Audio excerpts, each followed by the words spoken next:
नमस्कार, दीप्स किचन मराठीमध्ये मी दीपाली आपलं मनापासून स्वागत करते। आज मी तुम्हाला पनीर फ्रँकी कशी करायची ते दाखवणार आहे। तर त्यासाठी आपल्याला काय साहित्य लागणार आहे ते आपण पाहूयात।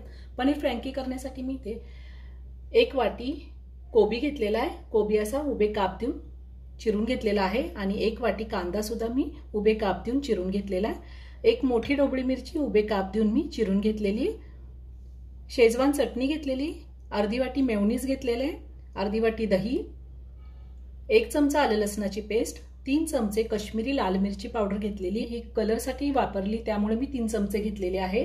तुम्ही जर रेग्युलर लाल तिखट वापरणार असाल तर तुमच्या आवडीनुसार तुम्ही तिखट घेऊ शकता।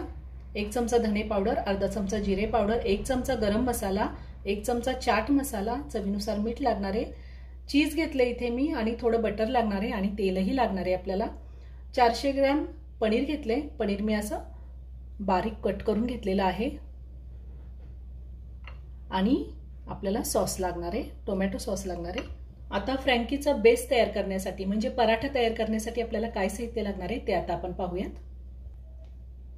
मी इथं 1.5 कप मैदा घेतलेला आहे आणि अर्धा कप गव्हाचं पीठ, हे दोन्ही मी एकत्र करते। तुम्ही नुसता मैदा सुद्धा वापरू शकता किंवा नुसतं गव्हाचं पीठ वापरलं तरीही चालेल, किंवा अर्धा मैदा आणि अर्धा गव्हाचं पीठ वापरलं तरीही चालेल।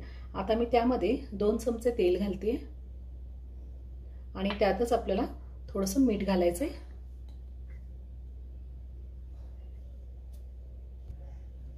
आता मी हाताने हे सगळं व्यवस्थित मिक्स करून घेते आणि आपण ज्या पद्धतीने चपातीसाठी पीठ मळतो अगदी तसंच आपल्याला हे पीठ भिजवून घ्यायचंय। मी मैदा आणि गव्हाचं पीठ व्यवस्थित एकत्र करून घेतलेले। आता थोडं थोडं पाणी घालून मी हे पीठ भिजवून घेणार आहे। आपल्याला पीठ जास्त घट्टही नाही भिजवायचं आणि जास्त पातळही नाही भिजवायचं। पीठ भिजवून झालेले, आपल्याला असं पीठ भिजवायचंय। आता मी हे पीठ 10 ते 15 मिनिटांसाठी झाकून ठेवणार आहे।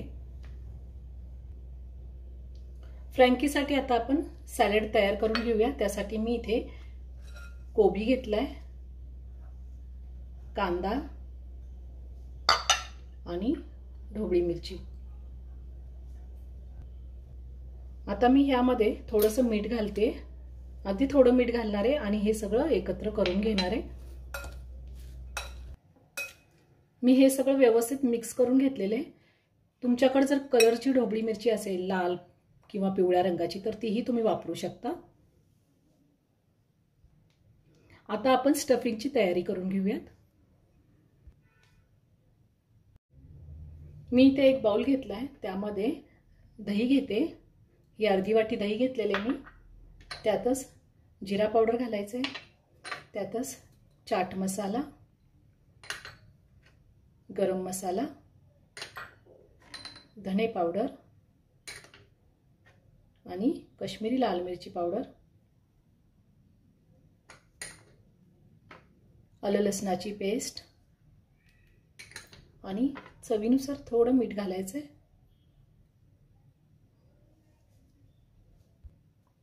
आता हे सगळं व्यवस्थित मिक्स करून घेऊयात। मी हे सगळं व्यवस्थित मिक्स करून घेतलेलं आहे। आता आपल्याला ह्यामध्ये पनीर घालायचंय। पनीर सुद्धा मी व्यवस्थित मिक्स करून घेणार आहे। अगदी हलक्या हाताने आपण पनीर मिक्स करायचंय। दही आणि मसाल्यासोबत मी पनीर व्यवस्थित मिक्स करून घेतलेलं आहे। मी गॅसवर पॅन ठेवला, त्यामध्ये 2 छोटे चमचे तेल घालते। तेल जास्त नाही वापरायचं आपल्याला। तुम्ही तेलाच्या ऐवजी बटर सुद्धा वापरू शकता। आता हे पनीर आपण पॅन मध्ये घालूया। आता आपण हे व्यवस्थित मिक्स करून घेऊया।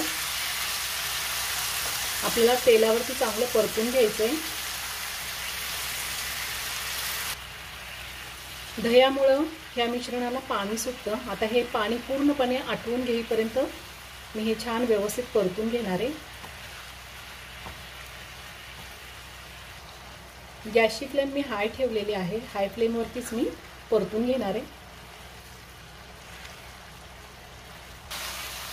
साधारण 3 ते 4 मिनिटं मी पनीर व्यवस्थित परतून घेतलेलं आहे आणि पाणी पूर्णपणे ड्राय झालेलं आहे। तुम्ही जर माझं चॅनल अजून सबस्क्राईब केलं नसेल तर नक्की सबस्क्राईब करा आणि शेजारी बेल आयकॉन क्लिक करा, म्हणजे मी ज्या रेसिपी अपलोड करते त्याचं नोटिफिकेशन तुम्हाला मिळेल आणि तुम्ही माझ्या रेसिपी बघू शकाल। आता मी गॅस बंद करते आणि हे थोडं थंड होऊन देते। पीठ व्यवस्थित भिजलेलं आहे। आता हे पीठ मी एकसारखं करून घेते आणि आता आपण ह्या पिठाचे उंडे तयार करून घेऊयात, म्हणजे आपल्याला पराठा लाटायला येईल। आता मी असे छोटे छोटे उंडे तयार करून घेते।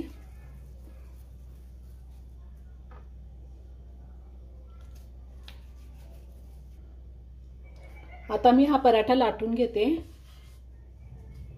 आपल्याला जास्त जाड लाटायचा नाहीये।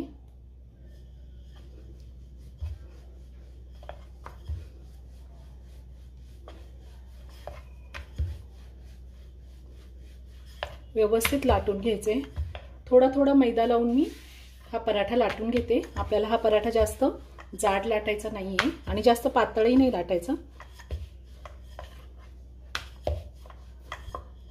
मी ह्याच पद्धतीने सगळे पराठे लाटून घेणार आहे।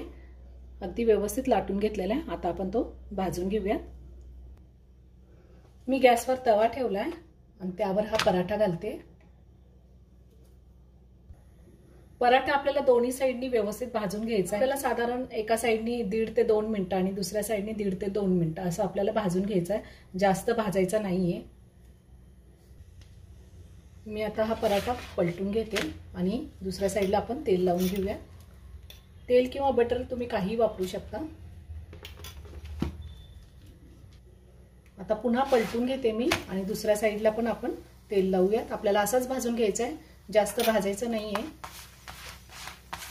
सगळीकडनं व्यवस्थित भाजून घ्यायचं आहे।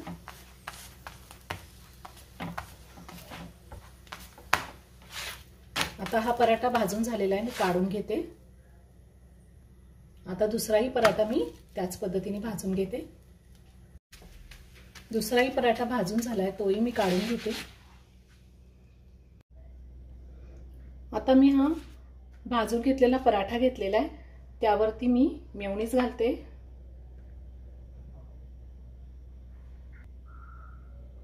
त्यात आपण शेजवान चटणी घालूया थोडी, साधारण अर्धा चमचा शेजवान चटणी घातलेली आणि त्यातच आपल्याला टोमॅटो सॉस घालायचा आहे।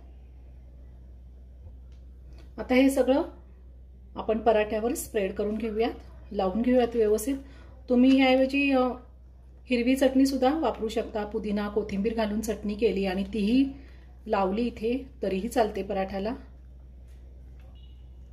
आता आपण पनीर घेऊयात। पनीर असं मधोमध आपण ठेवूयात।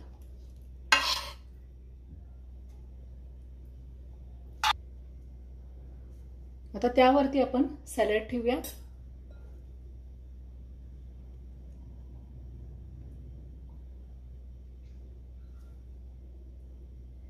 आता वरतून थोडं चीज आपण घालूयात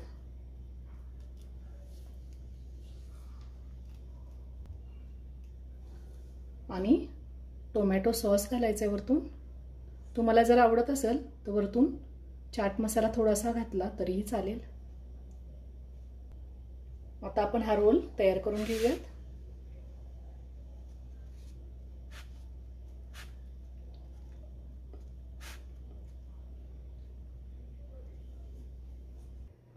ह्याच पद्धतीने मी दुसरा रोल सुद्धा तयार करून घेते।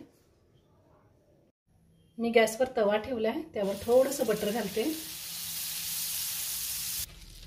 आणि ही फ्रँकी आपल्याला थोडीशी दोन्ही साइडनी शेकून घ्यायची आहे। अशीच जरी खाली तरी चालते, पण थोडंसं आपण बटरवरती शेकलं दोन्ही साइडनी तर अजून छान लागते। दोन्ही साइडनी व्यवस्थित मी शेकून घेणार आहे। आपली फ्रँकी दोन्ही साइडनी शेकून झालेली मी काढून घेते।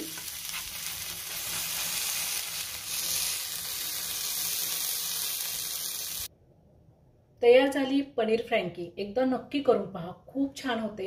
व्हिडिओ जर आवडला तर व्हिडिओला लाईक आणि शेअर करायला विसरू नका। रेसिपी आवडली असेल तर कमेंट करून नक्की कळवा। पुन्हा भेटूया अशाच एका छानशा साध्या आणि सोप्या रेसिपी बरोबर। धन्यवाद।